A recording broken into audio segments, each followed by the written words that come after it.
नमस्कार। स्वागत है आपका जीवन विमर्श में। एक समय की बात है, एक व्यापारी था। वो बहुत धनी और संपन्न था। उसका घर, खेत, दुकान और व्यापारी का काम सब कुछ सफल था। लोग उसे सम्मान और श्रद्धा की दृष्टि से देखते थे। लेकिन समय ने उसके साथ अन्याय किया। व्यापार में घाटा हुआ और धीरे धीरे वो कंगाल हो गया। धन की कमी और रोजमर्रा की परेशानियों ने व्यापारी को बहुत दुखी और चिंतित कर दिया। उसने सोचा, इतनी मेहनत और लगन के बाद भी सब चला गया, अब मैं क्या करूं?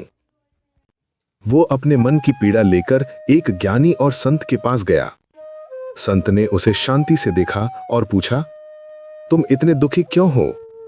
व्यापारी ने रोते हुए कहा, संत महोदय, मेरा सब कुछ चला गया, मैं बिल्कुल अकेला रह गया हूं।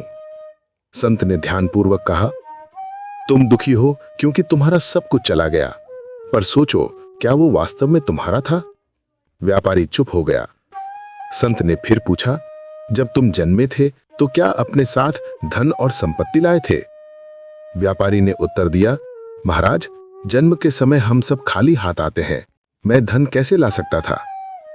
संत ने मुस्कुराते हुए कहा, अच्छा बताओ तो सही, जब तुम मरोगे तो अपने साथ कितना धन ले जाना चाहोगे? व्यापारी ने थोड़ी देर सोचकर कहा, महाराज, ये तो हास्यास्पद है।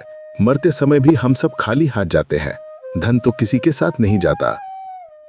संत ने गहरी दृष्टि से कहा, देखो, जब तुम खाली हाथ आए थे और खाली हाथ ही जाओगे तो फिर दुखी होने की क्या आवश्यकता है? व्यापारी ने संत से पूछा, परंतु अपने परिवार का भरण पोषण मैं कैसे करूं? मेरे पास अब कोई धन नहीं बचा और घर परिवार की जिम्मेदारी बड़ी है। मुझे चिंता सताती रहती है कि अब कैसे सब कुछ संभालूं। संत ने ध्यानपूर्वक उसकी आंखों में देखा और धीरे से बोले, बेटा, जो ईश्वर सबका भरण पोषण करता है वही तुम्हारा भी करेगा।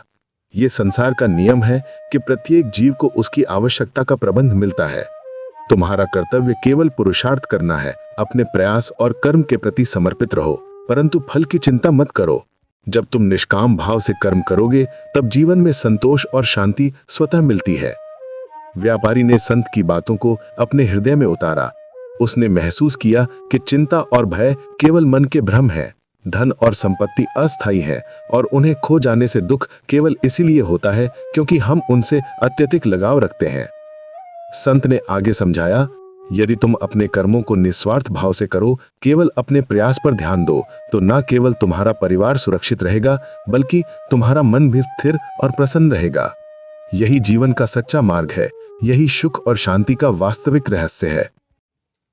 व्यापारी ने संत की सीख को आत्मसात किया। उसने अपने जीवन के शेष दिन निश्चिंता पूर्वक बिताए। अब वो न केवल अपने परिवार के लिए मेहनत करता था, बल्कि उसकी मेहनत में शांति और संतोष भी था। उसकी आंखों में भय और चिंता नहीं थी, केवल कर्म करने की ऊर्जा और विश्वास था। अगर आपको ये कहानी पसंद आई हो तो हमारे चैनल जीवन विमर्श को सब्सक्राइब करें और ऐसी प्रेरणादायक कहानियां पाते रहें। नमस्कार।